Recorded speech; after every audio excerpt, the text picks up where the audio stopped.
It's Shweta, streaming. I've just streamed it. If you could just check, it'll take another few seconds. If you could just check, I've streamed it already on BSCI and BSG both.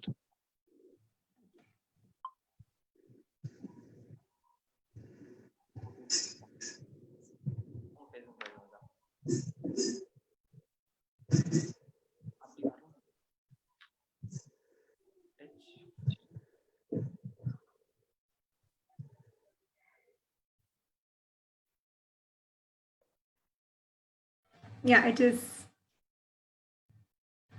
It's live. Both the places. Yeah. Yeah. Sanjay, I've made you co-host. Shweta, I made you co-host. I'm making Sonal and Amrit also as co-host here.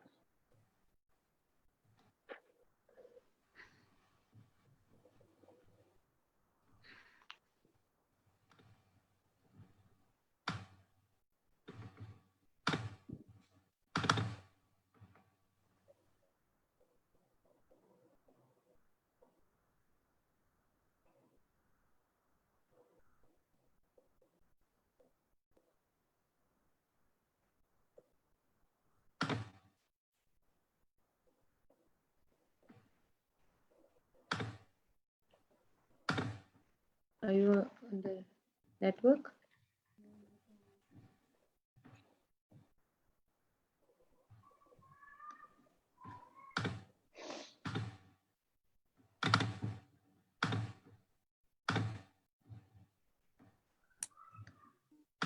And at 5, we are ready to start.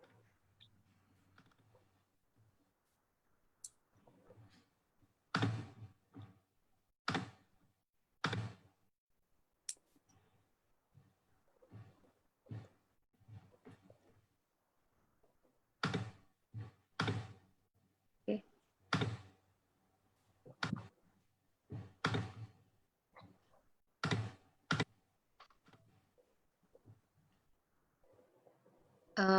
Avdesh, can you hear us now?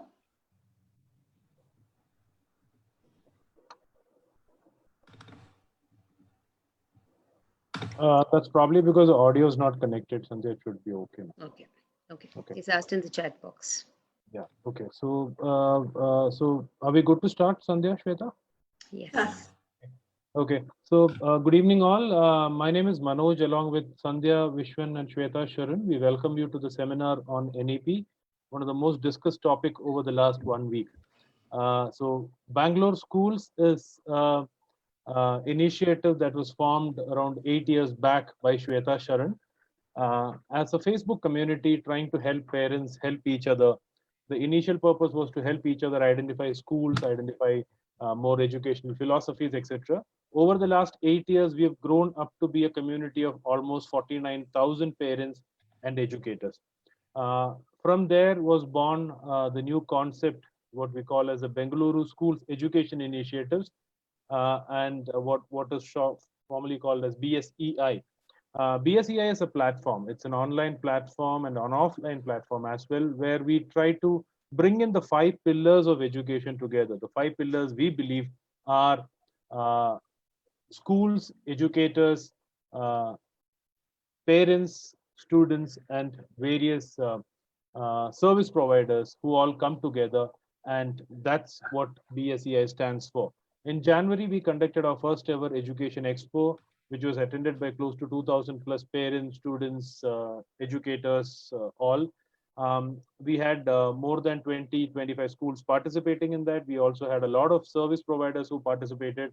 We had multiple events happening there. One of the best events that we saw there was Educator Speak, wherein we brought in educators from across Bangalore, and they presented papers, and some amazing presentations happened there. We also had what we call as the social impact projects, where we invited schools to come and present projects that they've really made an impact on the society. So beyond the expo wherein schools were looking at admission, this was one platform which brought in everyone together. Unfortunately, the next expo, which was planned for September, is still on hold because of the current situations what we're going through. But we believe that we will come out with some kind of a format where we'll be able to bring that expo as well. Beyond the expo, these are things that we are doing. We want to kind of be the community wherein parents and educators, students, everybody can come together, exchange views, understand what is happening, and make a difference in education and schooling, not just in Bangalore, but across India and maybe across the world as we move on. And that's what BSEI stands for. Shweta Sharan is here. Shweta is the founder of Bangalore Schools, a small initiative that she started in 2012 has become what it is today with around 49,000 plus parents. We have almost 100 people in attendance here. We're expecting more people to join in. This is being streamed live on both our Facebook page and as well as the group. Anybody wants to share from there, please, you can share it in your page, start watch party so that more people can see and listen to us. Without further ado, let me hand it over to Shweta to take the next part of the seminar. Over to you, Shweta. Thank you, Manoj. Good evening. My name is Shweta Sharan. I'm really excited to be here, and thank you all for joining us this evening. So before I introduce you to our panelists, I've noticed that a few people are saying that they can't hear us. So I think it's good if you can turn your audio on. I've also messaged you separately. So it gives me great pleasure to introduce our panelists for today. Our first panelist is Dr. Amrit G. Kumar, who is the head of Department of Education at the Central University of Kerala. Dr. Kumar is a research awardee of the University Grants Commission, New Delhi. He was awarded with the Certificate of Merit for teaching based on student assessments for 5 times consecutively when he was the assistant professor at Pondicherry Central University. Dr. Kumar has published 4 books. He has several research papers to his credit in national and international journals. Currently, he is the project head of the PMMM National Mission on Teachers and Teaching School of Education at the Central University of Kerala. This is a prestigious project of the Ministry of Human Resource Development, Government of India. So this project is intended to empower working at various levels. Dr. Kumar, it is indeed a pleasure and privilege to have you here with us. Thank you so much for being part of this session. So, thank you, Shweta. Can I start now? I'll just introduce our next panelist. All right. Okay. Then we can start. Yeah. So our next panelist is Ms. Sonal S. Raja, who has been working in the area of child well-being for the past 18 years. She is a trained clinical psychologist from the USA and a special educator. Sonal has worked with international schools in Bangalore and NCR. She's worked with rural government schools with the Azim Premji Foundation, worked to understand the domain of education and best practices in assessments for students, teachers, and schools at a large scale level. Sonal, it's great to have you with us, and it's wonderful to have a special educator in the panel. Thank you for being with us today. My pleasure. So before I move on, I have to introduce you to the panel, to the moderator, who's Sandhya Vishwan. She needs no introduction, but that doesn't stop me. She is an educator with 2 decades of experience. She is the director of Madpai Education and an expert in early childhood. She is also my co-admin on Bangalore Schools. She is the go-to expert for homeschooling in Bangalore, and she's a homeschooling parent to 2 sons. She runs the Bangalore homeschooling community on Facebook, and she's been awarded multiple times by various education bodies for her contribution to parenting and early childhood education. She was also the brain behind the events like Educators Speak, which really was the highlight of the Bangalore Schools Expo. So over to you, Sandhya. All the best, and we're really looking forward to this discussion. Thank you, Shweta, and thank you to Dr. Amrit and Sonal also for being here as a panelist. Without much ado, we will start on the topic. As Manoj rightly said, the NEP has been discussed in and out the whole of last week, and we realized that it's mostly WhatsApp messages that are going around with interpretations from various people. So we would like to start maybe with Dr. Amrit to give us a little idea on what the policy is actually about. The points, the salient features that are there in the policy, please. Dr. Amrit? Yeah. Is there any time, for presentation, something like that? How long? We were looking at around 10 minutes or so, and then we could take questions as we go along. That's right. So I can give an upshot of it Yes. maybe in some 10 minutes. Yes. This national policy on education is actually is being presented to the country after 34 years of the last national education policy, which was presented in 1986. And this policy's first draft report was presented for discussion during 2019. And while I was looking at the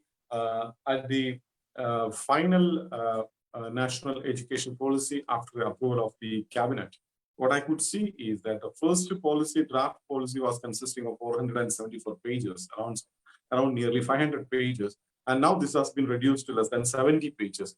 So this reduction of pages doesn't mean that there is any conceptual change in the national education policy after the draft policy. That's the first important thing which I wanted to say. Only the pages has been reduced conceptually, structurally, nothing has been changed. The pages has been trimmed beautifully so that the most important conceptual items are being kept there. That's first important thing. Second is that when we call it as new educational policy, I would like to call it as renewed education policy, because most of the ideas which have been proposed in this new education policy is not new at all. That's what I have been observing. I was just reading many of the recommendations which are proposed by this new policy. I would say that maybe the first one is, say for example, they propose the new education policy proposes for school complexes. School complexes is nothing but which was proposed by Professor Kothari when he was the chairman of a commission, Indian Education Commission during 1964. A concept where one higher secondary or secondary school will be connected with some primary schools, so that the resources of these schools can be shared among this particular institution. Of course, another important one which has been considered as one of the most important suggestion is at the higher education level. This new national education policy proposes for a common entrance test for all the universities and higher education institutions across the country. This is also not new, because 1986 policy, the last policy, which was presented 34 years before, has already presented this idea, because that particular new national education policy in 1986 has proposed a concept or an organization which was called as National Testing Agency, and which was not consummated till 2019.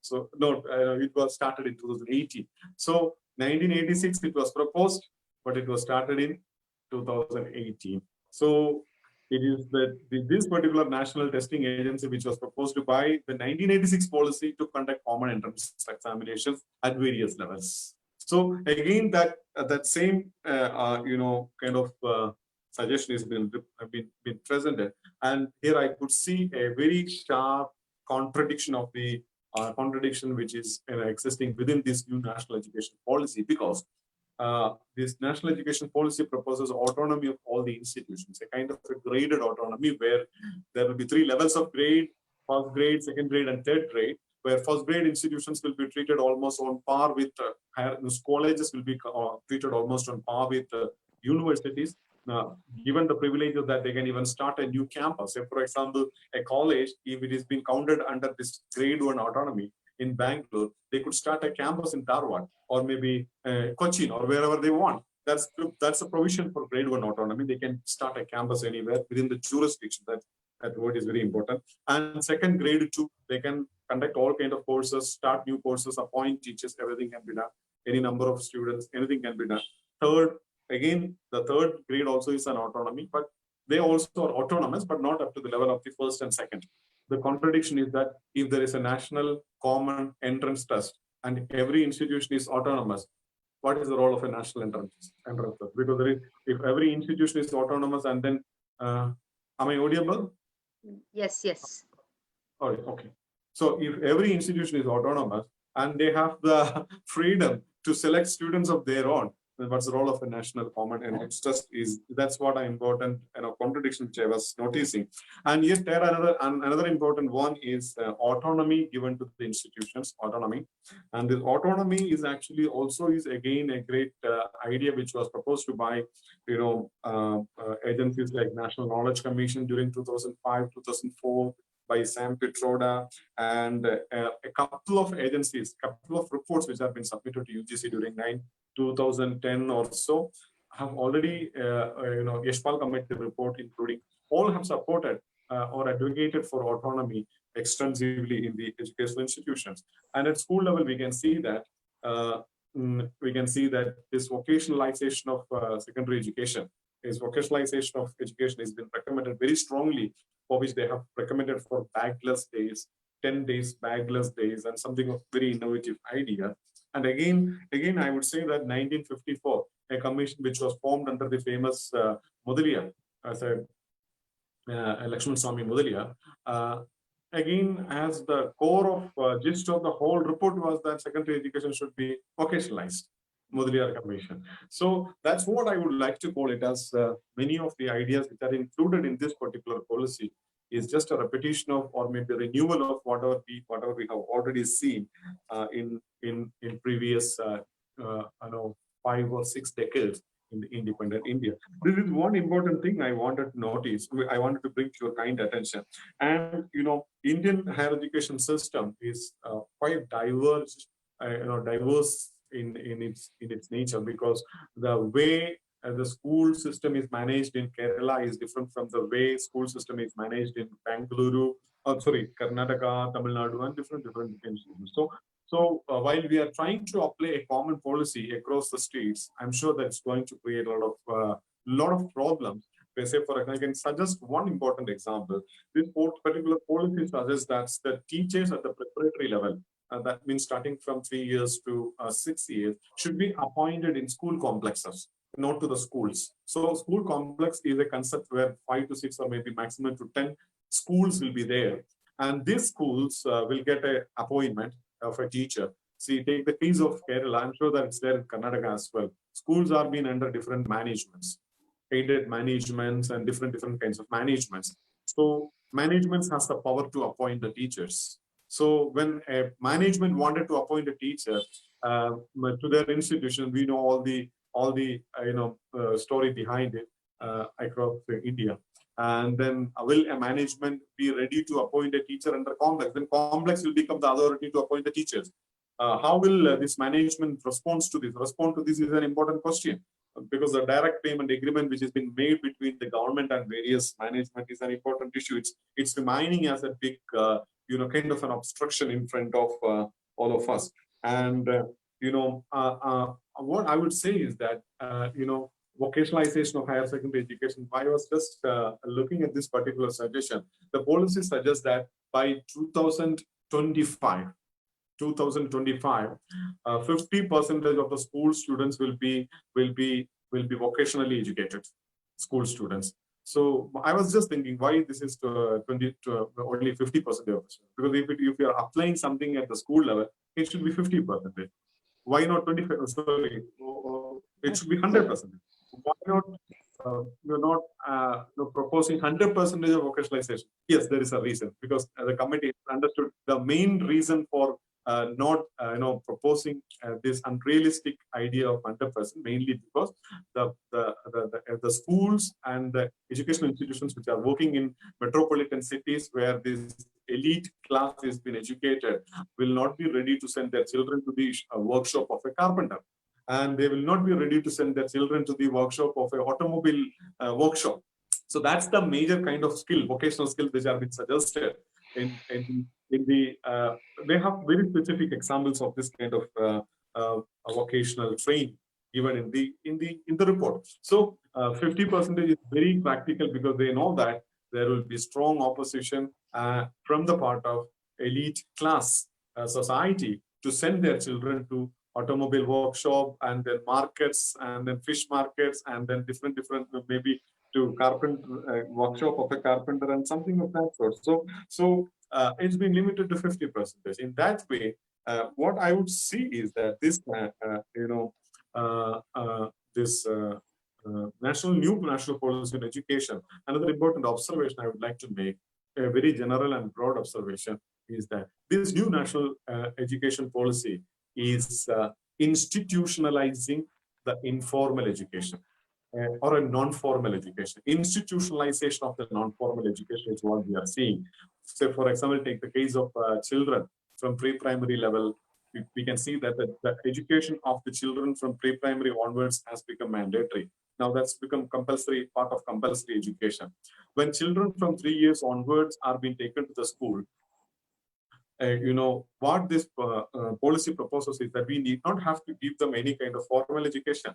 So we should give them opportunity to play. We should give them opportunity to engage socially, intellectually, emotionally. That's the most important. But emotionally, so providing them sound emotional support and thereby trying to make them emotionally intelligent people. So highly non-formal kind of or informal kind of education is recommended at this particular level.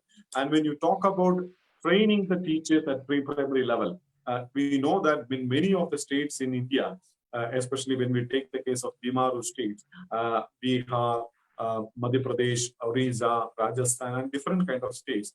I know that Bimaru, we should not use that word, but still for easy, referring, I was using it. I'm sorry for that. So those states which are educationally backward, I would say, those states which are educationally backward, we can see that more than 80% of the teachers working in school level, and especially when we take the case of pre-primary school, more than 90% of the teachers working at this particular pre-primary level are untrained teachers. They just complete +2 level and then go into this pre-primary education institutions like nurseries, Anganwadis, Balavatikas, and different kinds of institutions. And what happens? This particular policy suggests that they should be trained within 6 months. Maybe they should be trained, but within a period of 6 months, without taking them away from the job. That means that they should be trained through online education. So online education again is a non-formal way of educating the people. So that particular process of non-formalization of education is again being institutionalized through the process of incorporating this non-formal system into the higher education system. The pre-primary education system. And when we look at the whole series of recommendations which are made in this particular policy, like credit banking system. Say, for example, if a student has a credit, a student who is studying in Christ University in Bangalore and would decide to do a particular course from maybe IISc Bangalore, and he can collect that score and then he can deposit in a credit bank. So highly informal or non-formal way of collecting credits are being promoted. And then he can deposit and he can redeem it at the time when he wanted to get a degree. And again, this multiple entry and multiple exit system of education. So what I could see is that to a large extent, this non-formal means of education is being institutionalized. The major reason is that when you institutionalize the non-formal ways of education, the major expenditure for the education can be borne by the individual who is getting educated, and at the same time, state you get the benefit of educated population. So this is the major idea. It's actually a kind of an economic solution for the problem of for the lesser enrollment at our various levels. With one more point, I will be stopping you. Then we will continue with the questions and answers, questions and responses. This point is, see, government says that national education policy says that by 2035, the enrollment ratio at higher education level will be going to be 50%. 50%. At present, it is 26%, 25.6% also, 26%. And that means that since 1947, in free independent India, the total enrollment at higher education level is only 26%. Now, if you wanted to, convert it to 50% within some, 15 years, within 15 years, we need to double the colleges, double the universities, double the number of teachers, double the infrastructure and all the facilities. Is government going to do this? No. Government is not planning to double or construct more colleges, appoint more teachers. No. Even the existing colleges and universities have severe shortage of teachers. As per the latest report of UGC, University Grants Committee, nearly 5.6 lakh, more than 5.6 lakh vacancies are there at higher education level. provided these vacancies at higher education level, how are we planning to raise the level of enrollment is a very serious question. But this, we need not have to break our head, but the government has a very important position, that is through MOOC, massive open online program. So what we are going to see is that higher education is going to be absolutely online, which would be a travesty of real education. That's what I wanted to say as my preliminary comments. That we will engage with questions and then we will respond to them. Thank you. Thank you, Dr. Amrut. It was indeed interesting to note that it is not exactly a new policy, but a reworking of previous policies that have been made by the government. I'd like to call upon Sonal now to probably just give a gist also of what the policy is about in terms of school education, or what is the new part of the policy. Sonal? Yes, I'm here. Yes. Hi. Good evening, everyone. Good evening, Professor Amrut as well, Shweta and Manoj, Sandhya as well. So, Professor Amrut has given us, the whole background and educational history of the policy and how the policy, sort of reflects and what it might mean, in the impact for overall as a country, what we might have to do. However, yes, my interest in the policy was, how it has a direct impact on us as parents, as educators, for schools, and that is what preliminary, interest has drawn me here. So there are, like Professor Amrit said, that when you read the policy, it doesn't seem like, oh, it's something really new and we don't know about it, or there are innovations or suggestions that are really drastic or dramatic. It's so much of history, and I think India has been very good at creating very good policy documents for education, and over the years, I think largely because of the scale and resources and the structure of our country in terms of rural, urban, all that, and to a large extent the politics and administration, we have not been able to implement those very beautiful policy documents. So right from the beginning, when you read all the first thing is that all the documents have been very well-meaning for the child, for the education, for the whole system. They have been promoting, the core of education, and our documents in terms of even the curriculum framework has been very detailed in terms of how the education should be imparted, where should the sort of buck stop, and how should children be evaluated. That said, what seems now is that one is the big structural change that we see, that from being 6 to 14 centric, our previous focus of the education, mandatory education for all, the focus was from grade 1 to grade 8, 6 to 14 years. It has come to 3 years to 18 years. So it has brought the whole lot of children under the education system, and which is mandatory education for all. Now it really means education for all, which is a very good thing, because a lot of students were in school, but a lot of their time, when they were getting into the school at age 6, and by the time they were coming out of the school, a lot of achievements that we were expecting, a lot of skills that we were hoping that children would learn by the time they will be finishing grade 8 or middle school, were not met. And that was shown in a lot of assessments, all India level assessments that were done.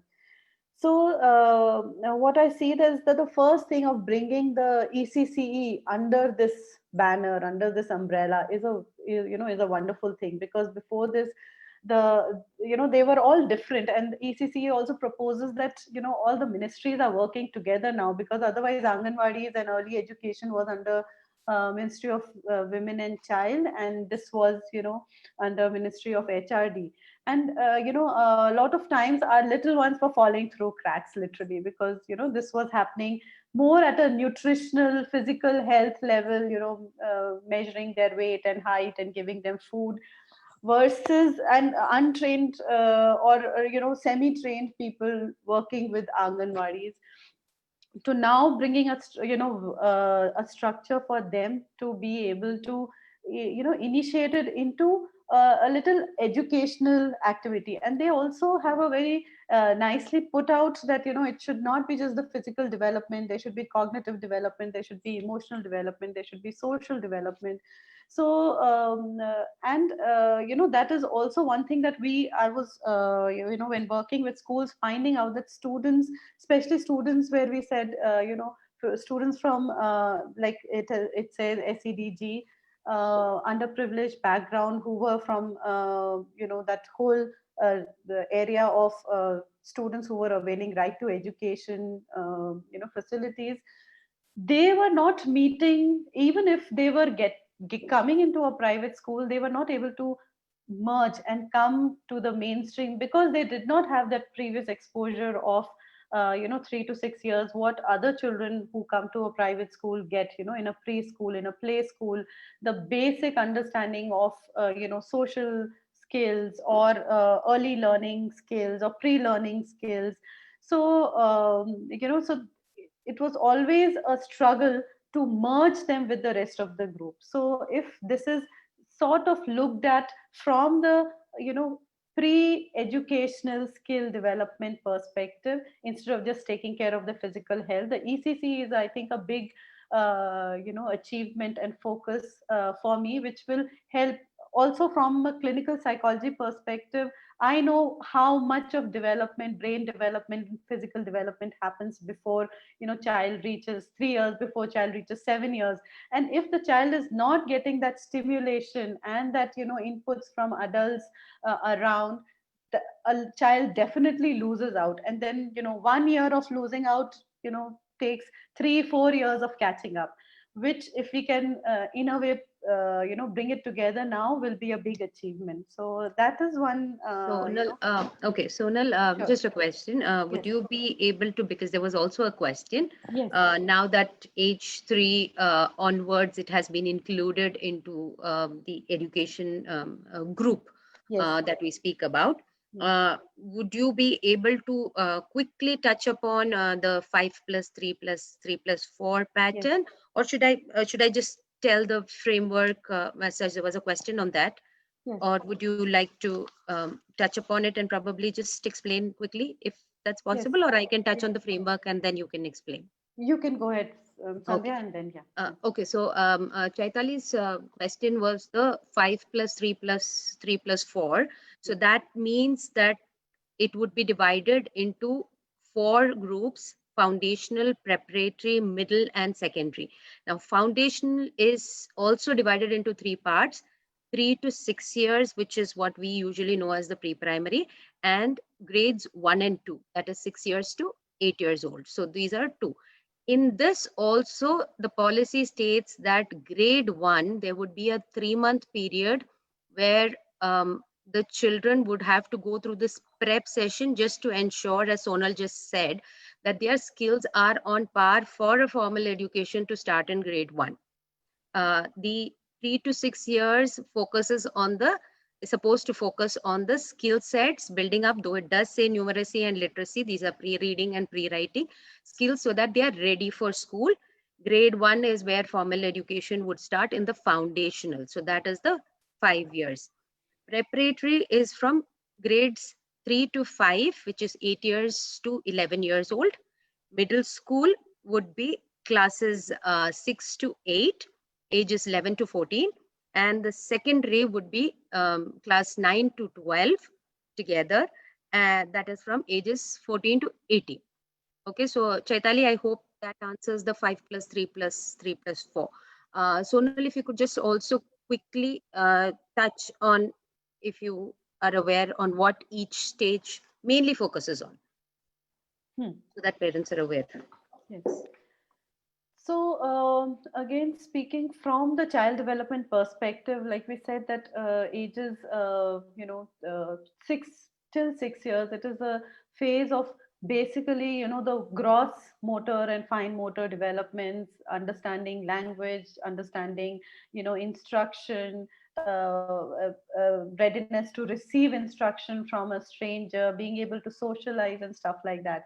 So I think mainly, the preparatory will focuses on that preparation for a formal education from grade 1. Again, like that, ages, till grade 3, the second level is the preparation, is the foundational year of literacy and numeracy. You just not only learn to recognize your letters and your reading scripts and all, but also make sense of it, learn vocabulary.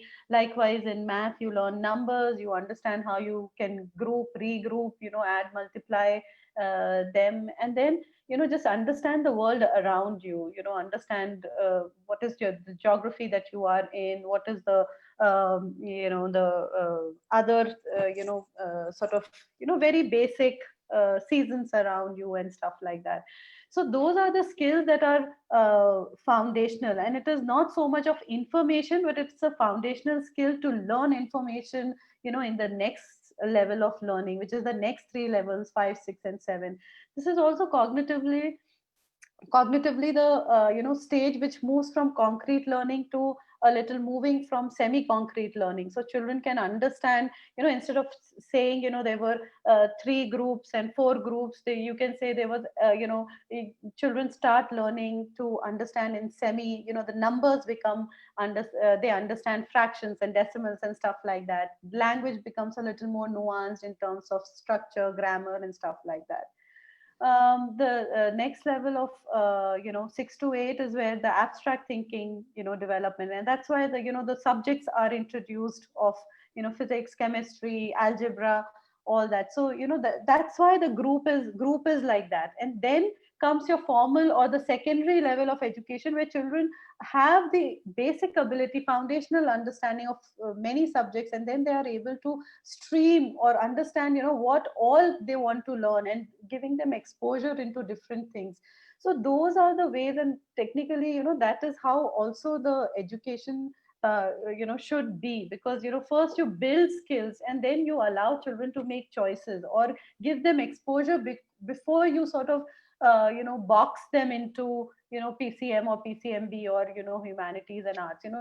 I always say that you should interest comes from exposure. So unless children are exposed to a variety of whether it's academic or other skills, like Professor Amrit said, that is it carpentry or mechanics or electricity, whatever it is, children will not be able to make those choices. And who are we to say they should be able to make choices when they are 15 and 16, when we are probably, many of us still struggle with our choices later in life.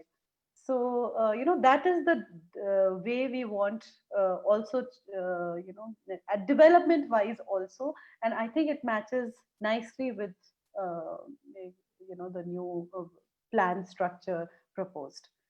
Okay. I'd like to come back to Dr. Amrut. Regarding this policy, is this just a policy? Is there a deadline for committees to implement this? Because as we all know, it is the implementation and the execution that is the main part of this. So, I mean, I see a lot of questions coming which are very specific, and I've read the policy. This is just a policy. So, Dr. Amrut, would you know if there would be deadlines to, develop the guidelines actually for implementation, or is that ready? What does the policy say? Do you have any idea on that? Will there be just one board? Because the policy is still a wide, framework.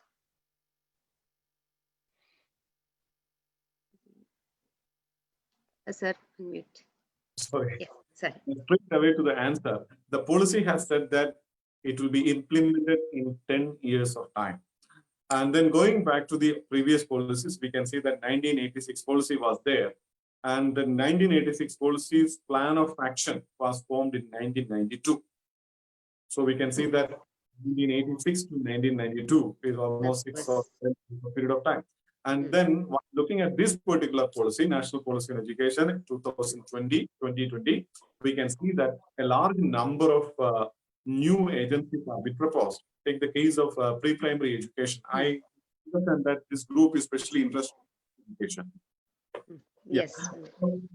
There is a large number of institutions have been proposed. The first one, starting from pre-primary education, the committee, the new National Education Policy proposes a new national curriculum framework for pre-primary education. Yes. Now, what the government has to do is that issue a notification.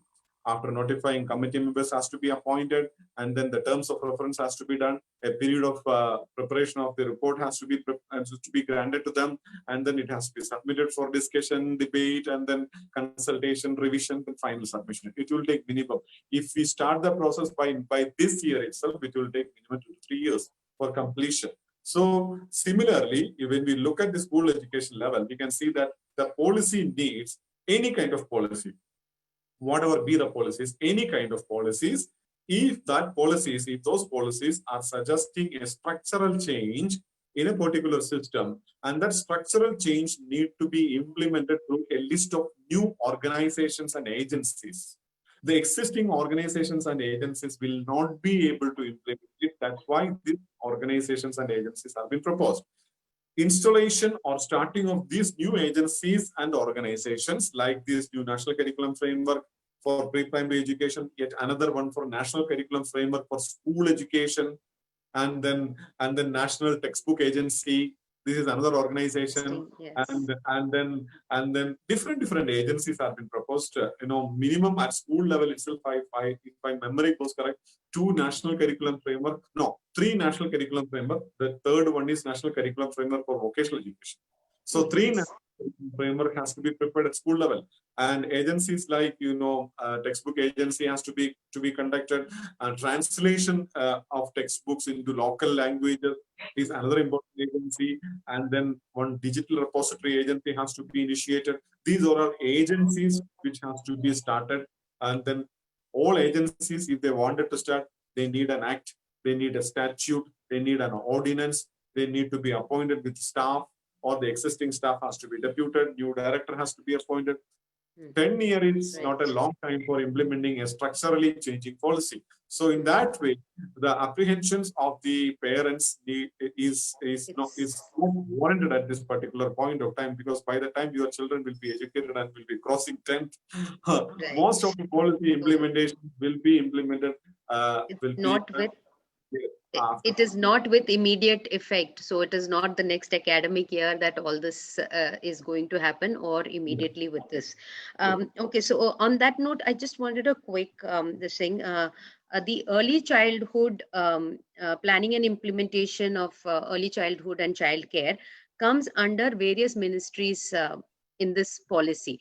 Earlier, it was only with the Women and Child Development, and now it is also with the ministries of HRD, Women and Child, Health and Family Welfare, and also Tribal Affairs.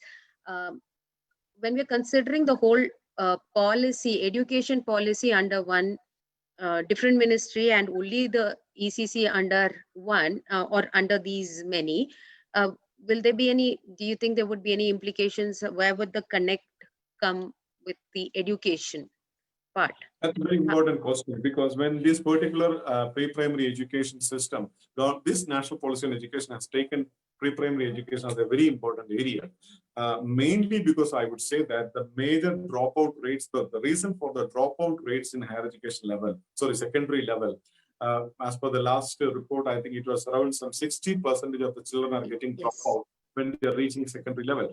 Yes. The committee believed that the major reason for the dropout is school readiness. Children who are at joining at primary level, and then these children are not oriented for the institutional setup of a school. Say, for example, a teacher, if they are not oriented to a teacher because they were living with grandparents, mother, and so on, and then textbook, and then this social system in the school and so on.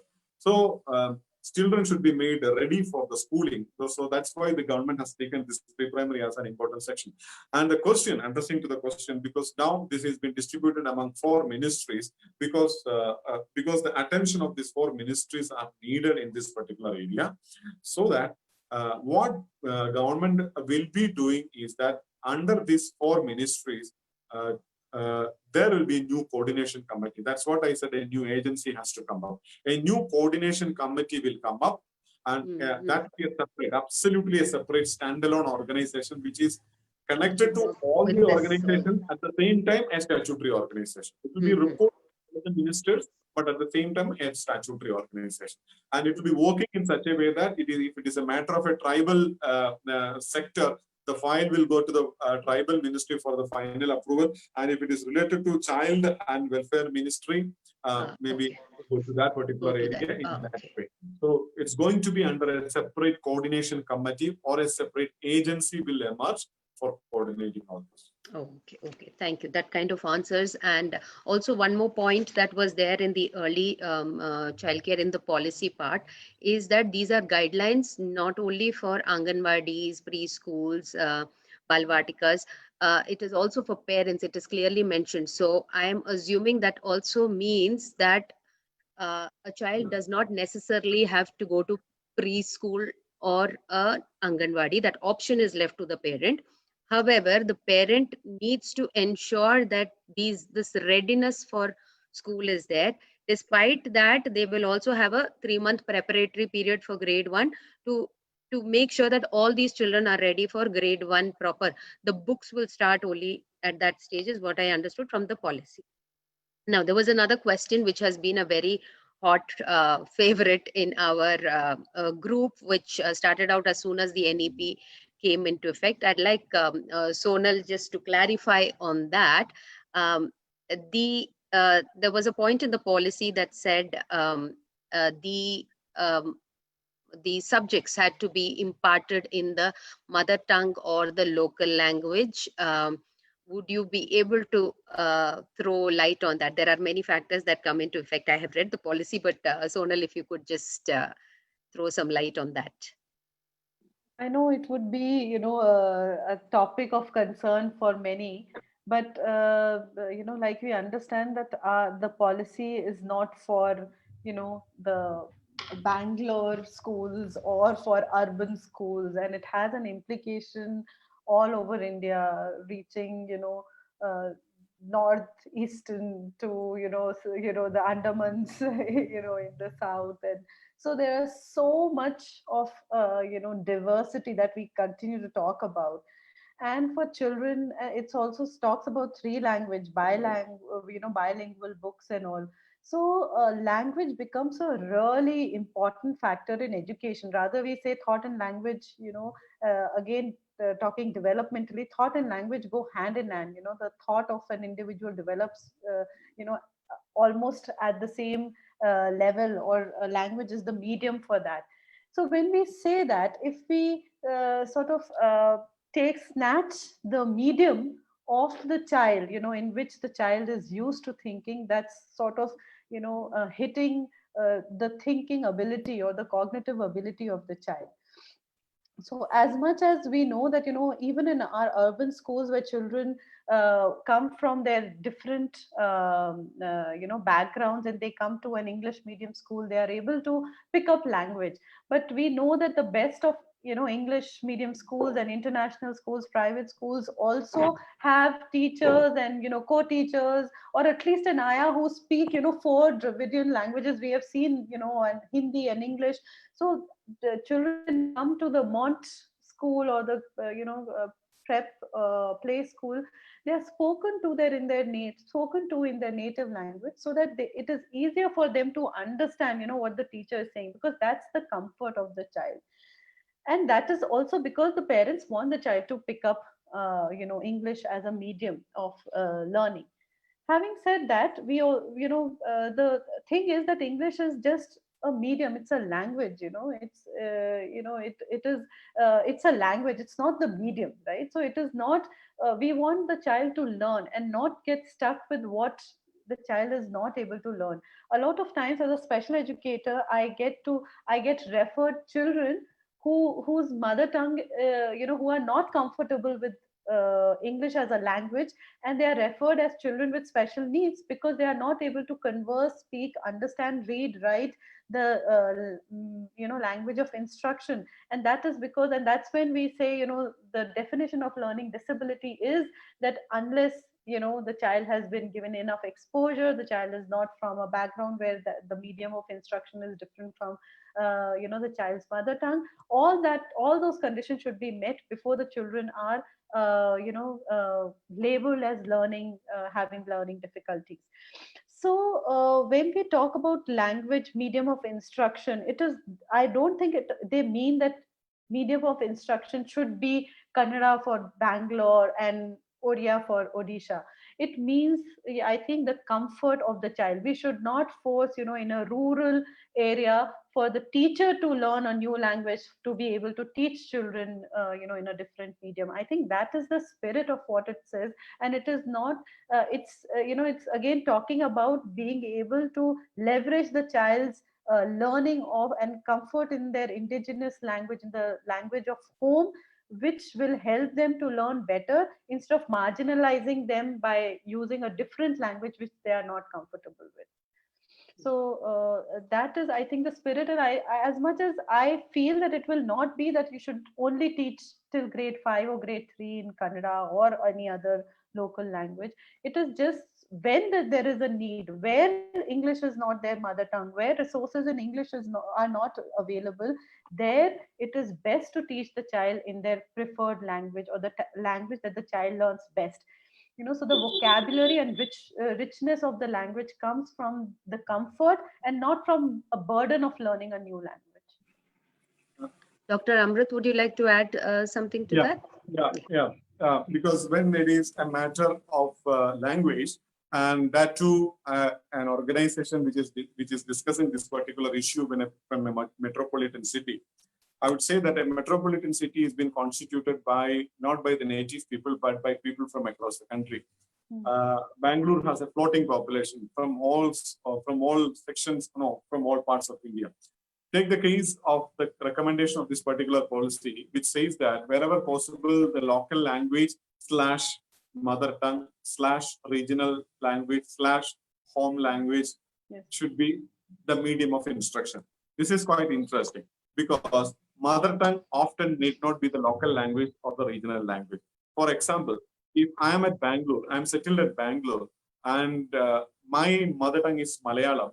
If I am settled at Bangalore, my local language is Kannada. So in that case, what language will be the medium of instruction for my child if he or she is going to a particular school? This is a confusing kind of an idea, because mother tongue and regional language are different. That cannot be considered as far in a highly moving society like ours, where in highly mobile society like ours. So there is the policy, because the policy has very, very shrewdly put the point that wherever possible, local language, mother tongue should be. That means that it is not a mandatory item, not recommended mandatorily in the policy.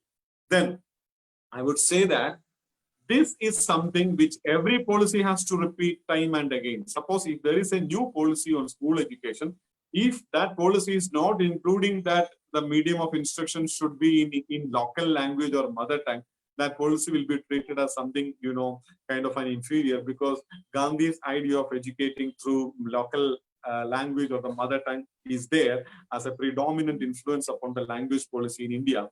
And I would say that 1854, almost how many centuries before? Almost nearly 2 centuries before, I would say 1854, there was a policy which was known as Wood's Dispatch under the British India.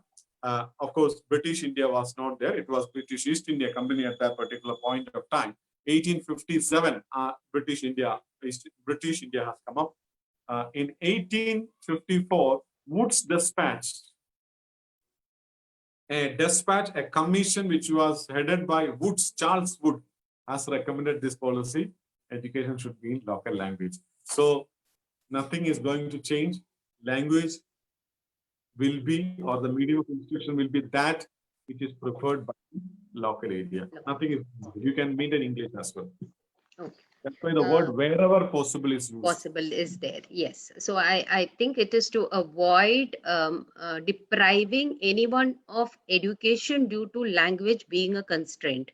As you rightly said, around 64% of them drop out by secondary, and I think they are trying to get everybody to be educated. This brings me to a very interesting point in this policy, which does include alternative modes of education. Me being a homeschooling parent myself, I'm glad that it has been included and it has been acknowledged, not just homeschoolers, but other pedagogies as well as madrasas, pathshalas, and all of that.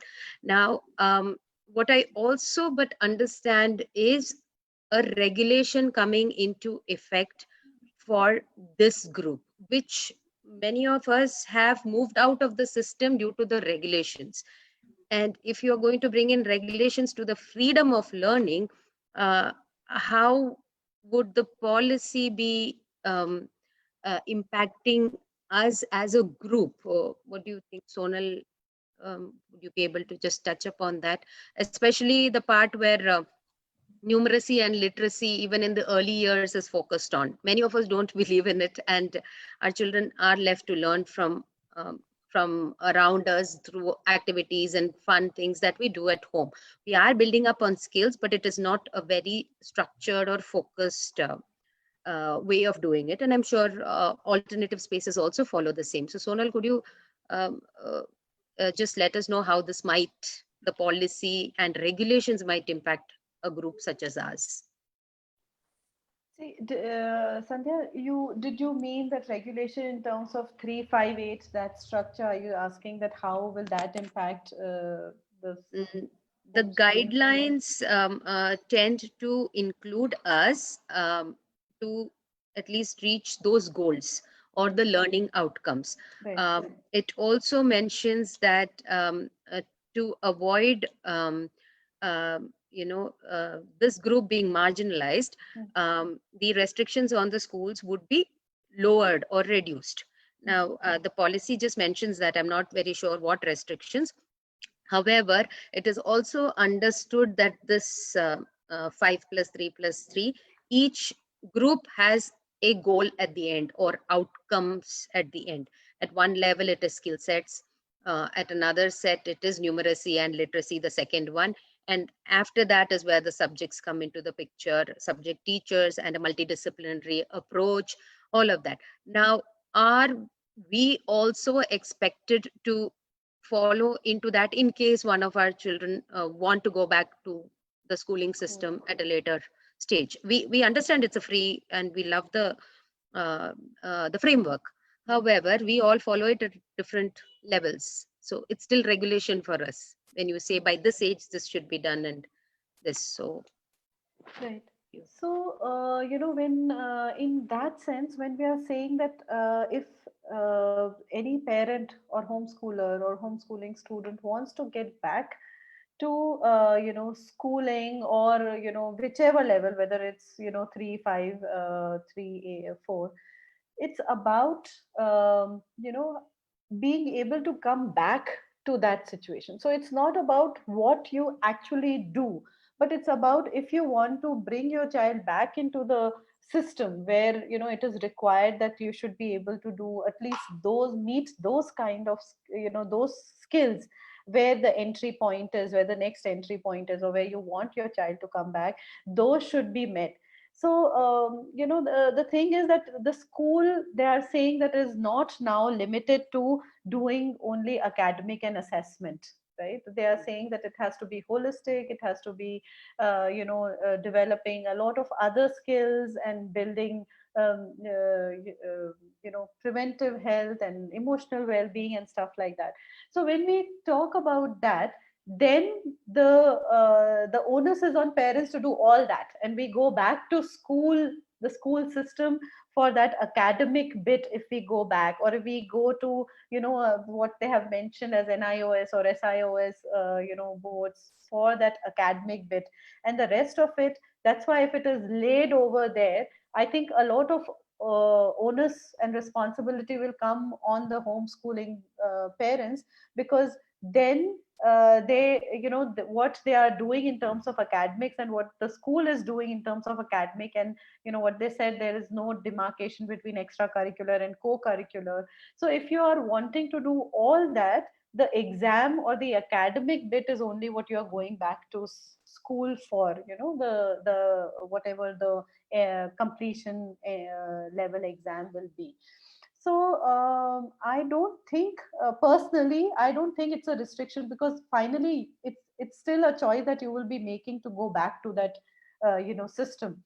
And if you will be trying to see how much you can sort of bypass the system, or bypass the what you think are undesirable things for your child and yourself. So I don't think it's restraining, but I think it is also good to give some kind of guideline and regulations to parents, so that they know if they want to come back. And it's not just, like I said, it's not just about the child who's homeschooled has only grade 10 as an entry point, or as a this. Now they have 3, they have 5, and they will be large scale assessments. I'm hoping that they will be skill based, so that the children will be able to you as a, probably as a homeschooling parent, will be able to take. I don't know how it will pan out, but then that will be like the win of both, that you can still take a at 3 and at 5 and at 8 some kind of academic assessment, know where your child stands, put in give your child those skills, or that rigor, whichever way you want to, and still be able to homeschool. So I think regulations are good, because remember, the homeschooling part is just the teeny weeny bit of it, and the rest of it is such a large community. If there are no regulations, then how we are at wearing masks, in such a situation. No regulations means we will not do anything, and it will be all over the place. So I think some regulations makes us accountable, at the till the last bit, to implement those things, because policy at this scale for a country like us is a very big thing. So unless we have restrictions, regulations, restraints, and exceptions are still there. So maybe the homeschooling group could be an exception, and we can continue to work towards that exception and our acceptance and mainstreaming in our way. But still, I think some regulations are good. Okay. Personal view. It could also mean right now the boards, the Indian boards do not allow homeschoolers to join in between. Maybe that also would be a possibility. As you said, it just crossed my mind that it's a possibility that before grade 8 or 5th, we might be able to, enter. Also, to Dr. Amrut, this is a question that has been coming up from many of the participants here. There had been talks of a unified curriculum, and with a policy that speaks about one set for education or a general framework.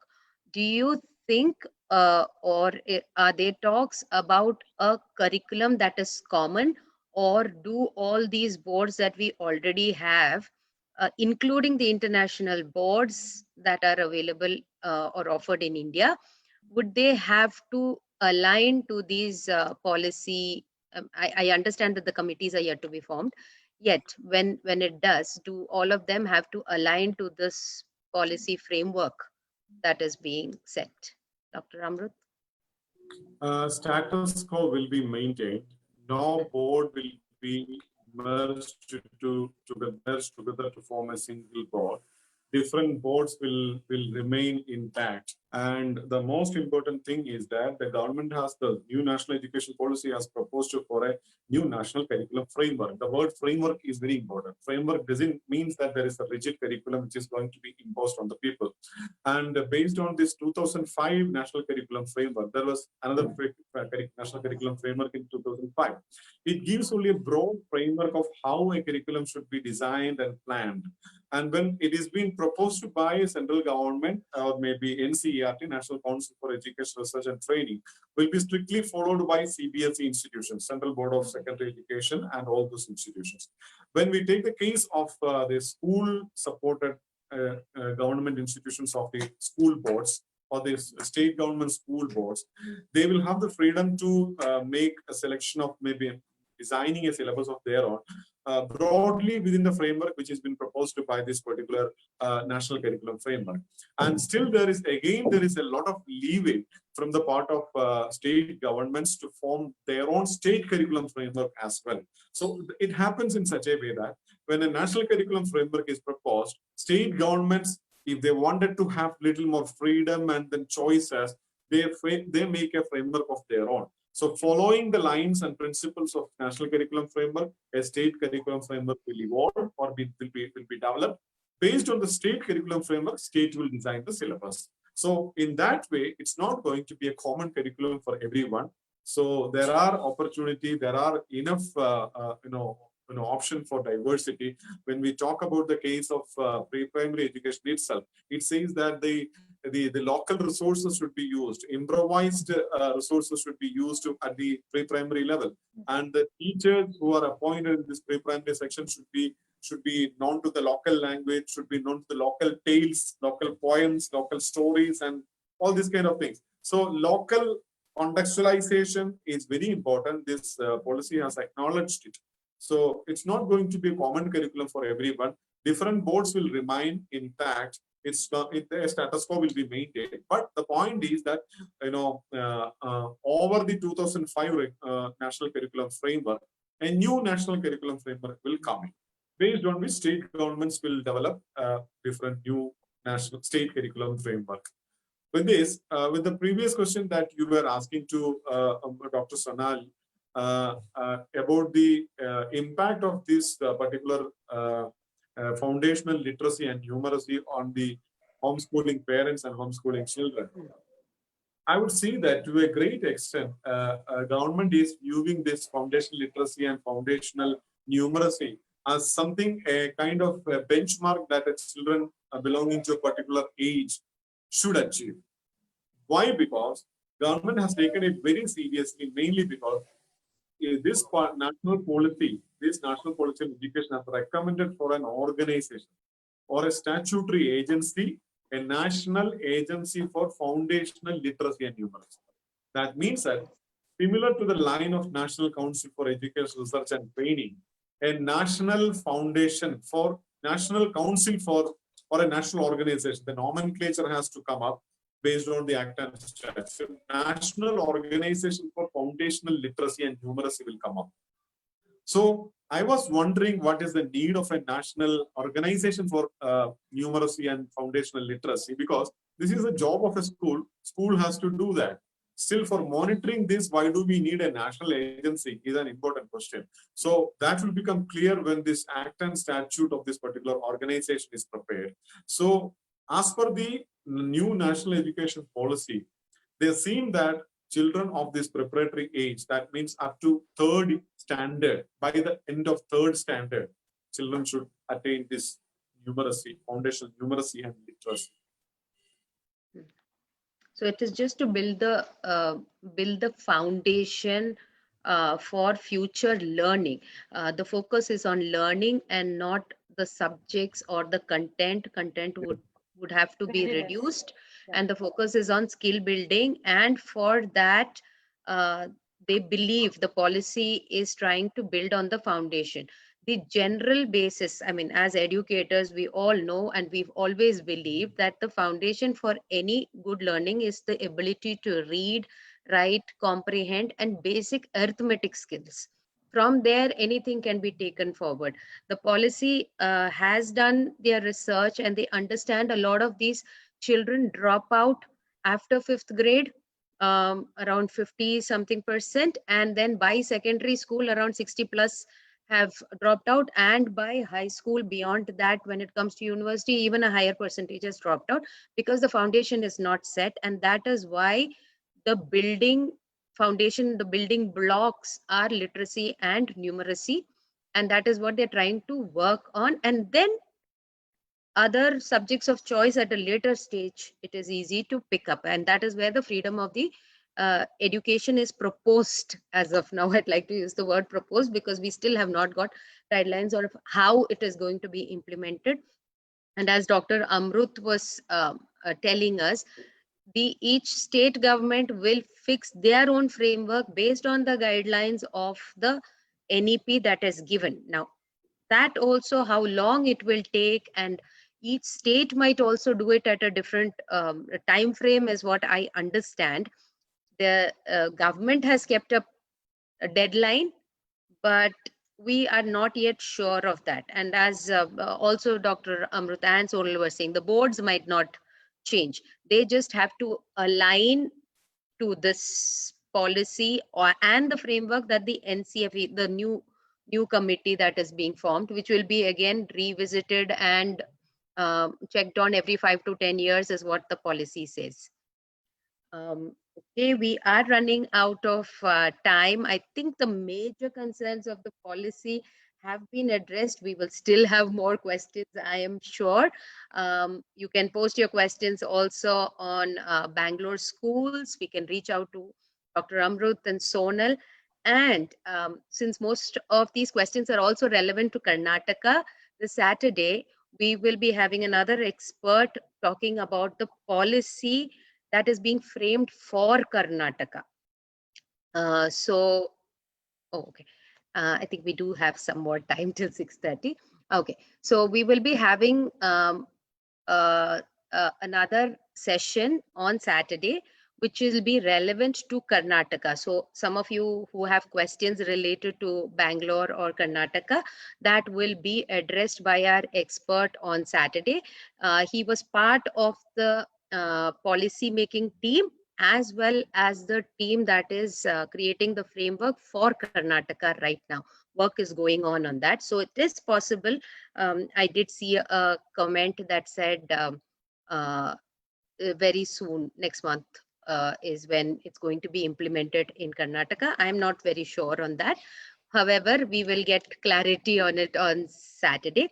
But since we do have some more time, okay. So Shweta asks, I'm confused regarding the selection of subjects right from grade 8. So can students drop some subjects? Is that what? Oh, that came from Facebook. So does that mean that they can drop some subjects in the middle school level?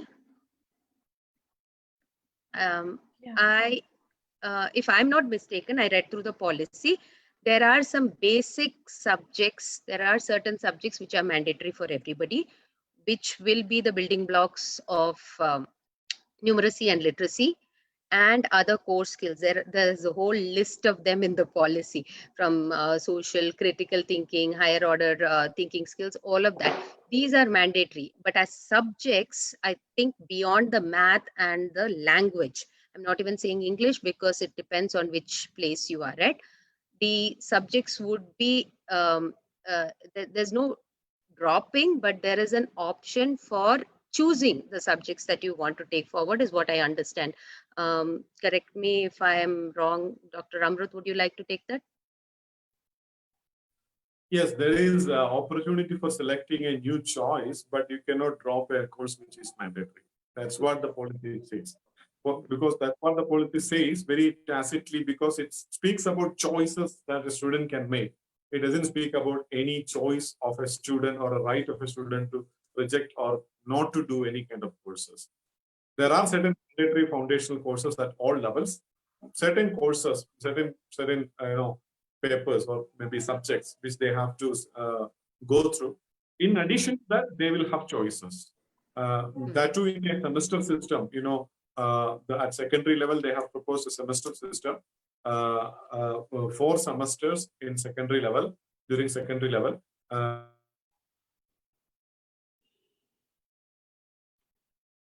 Is this only my end?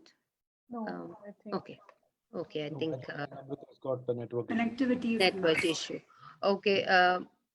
Would you So, like to yeah, continue, I would Sunil? also just like to add, like, that there were choices even now in CBSE syllabus. There were, groups and children could select one from the other group. And there was quite a few, there were quite a few options there as well. The problem happens, Sandhya, is where the availability of these subjects at the school level. So it's not even now, the policy does not say that students cannot take any other subject, but the school should be able to offer that, to be able to take the students through the exam, because some of these subjects require a resource of a lab, or certain other requirements, which if the school is not able to meet, the school does not offer. And that is also true for grade 11th and 12th level, where the board has never asked that it should be one stream or the other. The board has allowed students to pick and choose, any five subjects that they want, or even the six subject if they want, provided that they are okay. But the board does not take the guarantee of student being placed into a college. It was the top down approach, where the colleges said that you should have physics, chemistry and biology to be entered to this college, and physics, chemistry and math. So, even 5 6 years ago, since then, we have been giving students, music and math and home science and fashion and physics, if they want to do that. And this is again, like Dr. Amrit was saying, this is not anything, it's not something which is drastic. It has been there, but the, demand from the parents that, for admission to this course, these are the requirements, and therefore the streamlining was happening. And to be honest, it is also convenience of the school to schedule classes around that. So if you just leave it open, you should be have so much of resources to have multiple subjects, multiple teachers, multiple slots for all children to pick and choose like that. I hope when they say, digital and stuff, again, this might give opportunity for students to pick and choose, and more resources to be available to students, because again, they say, talk about school complexes, so then the shared resources, shared, teachers might make it possible to, for schools to offer most of these things to students, and for students to choose. And a big, facilitator of this would be liberal art courses, because they are the ones who will take students who will pass out from physics, chemistry and music. So if they are willing to take the, there are universities or colleges who are willing to take students who are not streamed, or they are not fitting into their stream, then that will be a big push from the school and the parents also, to allow schools, or ask schools to cater to these requests. So I think it is not just limited to subjects that the child can choose, or the subject that the board asks, but it is more about the the whole sort of things coming together, the whole environment, which forces students to choose one thing or the other, and it is based on more convenience than as a policy thing. There's another question for you, Sonal. Is there mention of special needs, and are there any policy changes? Special needs. Believe So there was. yes, so special needs has been there, even before, and learning disabilities, or any kind of other challenges. We understand SEN needs mainly in the policy level, or at the rural level. It was more special needs of the physical or the gross severe difficulties. But now the RPWD Act has also recognized, and the boards are also opening to accepting children with their special needs. The inclusion, also says, it says one is the bilingual, because understand, when children are having say a learning difficulty, especially in language, then it becomes that language, if it's a medium, it becomes a challenge for them. So one, that, and the other is introduction of sign language. So I have to also see whether other media of instruction, or like braille, and also the other things are also there or not.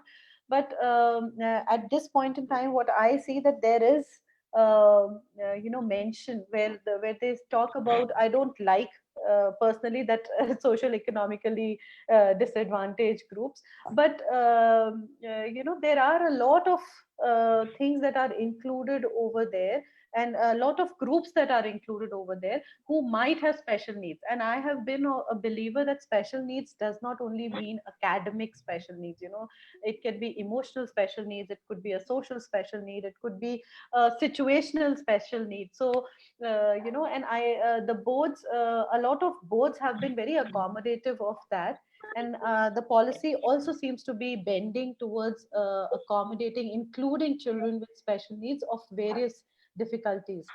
So learning disability was there, as a very specific thing. But I think in the previous policy also, children with other difficulties also were mentioned. Okay. And I find an interesting ad in this policy for gifted children. Yes, Also, they are good, mentioned great. in this Yes.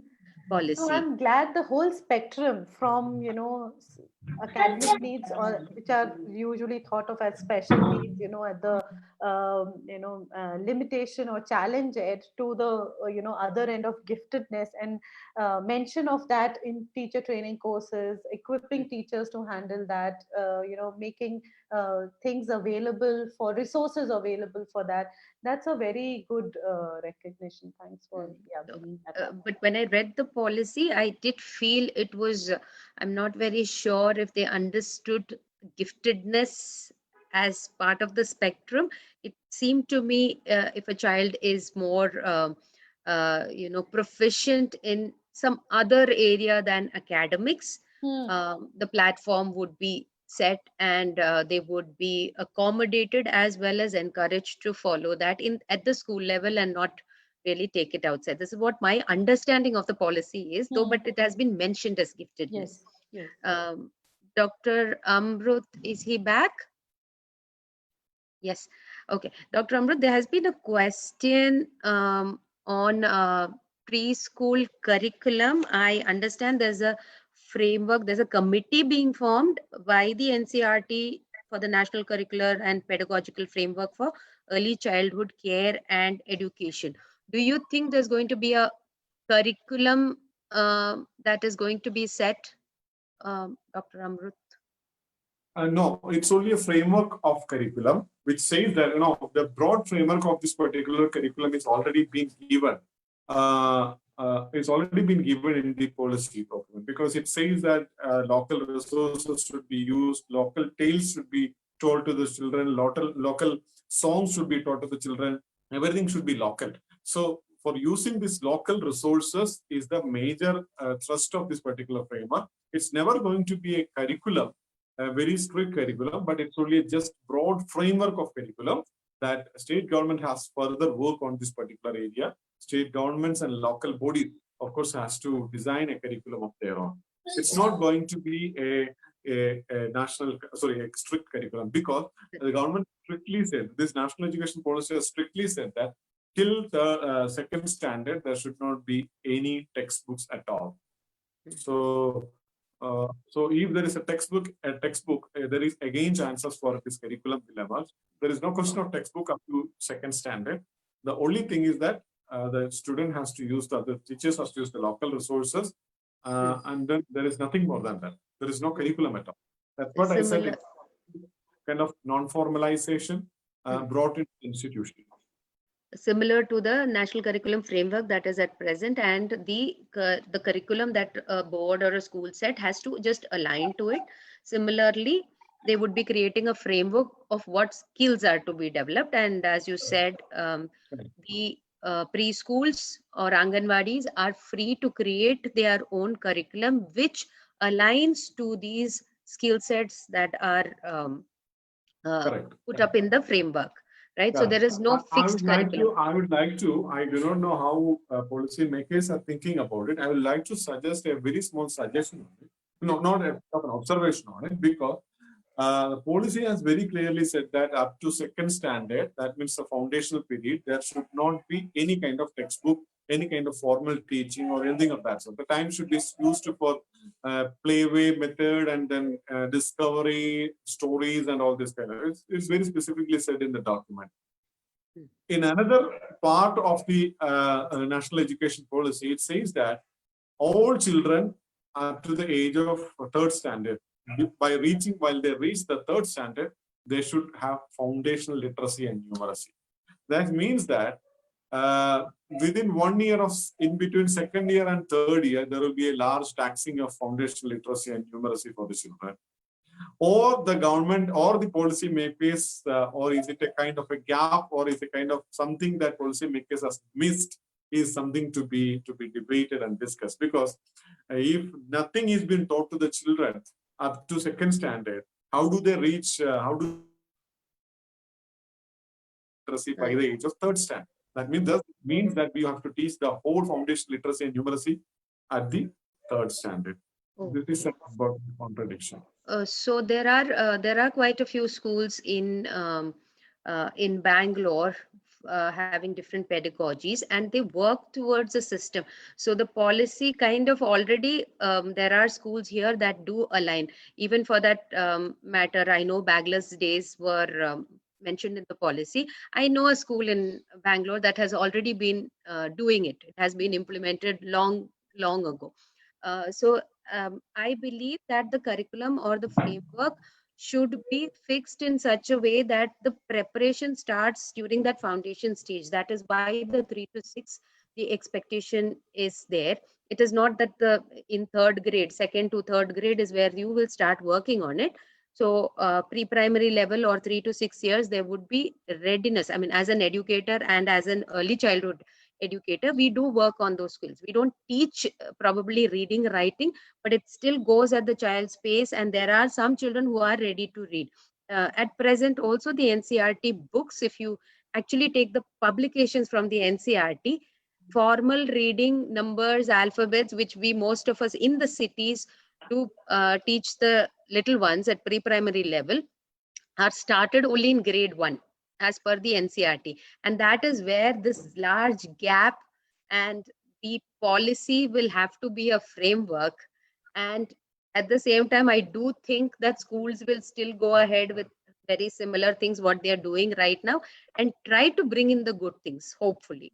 But yes, Bangalore does have, and I'm hoping that some more schools at Bangalore will at least, and across India, start off with trying to adopt these guidelines that are given in the policy. Yes. So Manoj, would we be able to wind up? We are running out of time. We're almost done now. Yes. Yeah, we are almost out of time now, and we want to keep it within the time. As Sandhya mentioned, that there is going to be another seminar that we are hosting on Saturday. The details of the same will be published in the group as well as in the Bangalore Schools page by tomorrow. We invite all of you to be part of that as well. This was one of the best seminars that we have hosted in a very long, in the recent past.